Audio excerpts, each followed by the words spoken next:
இப்போ ஈக்குவாலிட்டி பற்றி பேசுகிறதுக்கு இவங்களுக்கு என்ன இது இருக்குது? என்ன யோகியதை இருக்குது? யாருக்கும் என்ன ஈக்குவாலிட்டி? எல்லா ரிலிஜியனை பற்றி பேசுகிறதுக்கு மட்டும்தான் உங்களுக்கு ஈக்குவாலிட்டி. நீங்களாக ஒன்று மனுஷங்க பப்ளிக் மேலே நீங்கள் ஃபீட் பண்ணி அவனை இது பண்ணி வைக்கிறீங்க.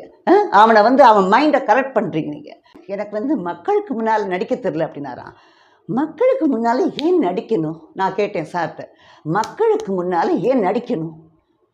நடித்தா அவனுக்கு தெரியாதா? அப்போ அவனை முட்டாள்னு நினச்சிட்டு இருக்கீங்களா? நான் தான் சொன்னேன், அப்போ அந்த நடிகர் நடிக்கிறதுக்கு தான் நீ லாய்க்குன்னு சொல்லி தானே ஒதுக்கி வச்சுருந்தாங்க. நீ நடிச்சுக்கிட்டே இருங்க, நீங்கள் வராதிங்க. எங்களுக்கு மக்களுக்கு வேண்டியது மக்கள் திலகம் தான் கொண்டு வந்தாங்க.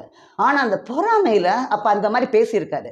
அப்போ இருந்த மக்கள் கிளியர் கட்டாக இருந்திருக்காங்க. இப்போ இருக்கிற மக்கள் நான் அன்றைக்கே சொன்ன மாதிரி காசை கொடுத்துட்டா உங்களுக்கு எதுக்கு? நீங்கள் ஒருத்தன் காசு கொடுத்தான்னா அவன் அந்த கொடுத்த காசு மாதிரி அந்த ஒரு சின்ன வார்ட்லையாவது ஒருத்தன் செலவு பண்ணுறான்னா அந்த வார்டில் செலவு பண்ணது என்ன அமௌண்ட்டு, அது மாதிரி எவ்வளோ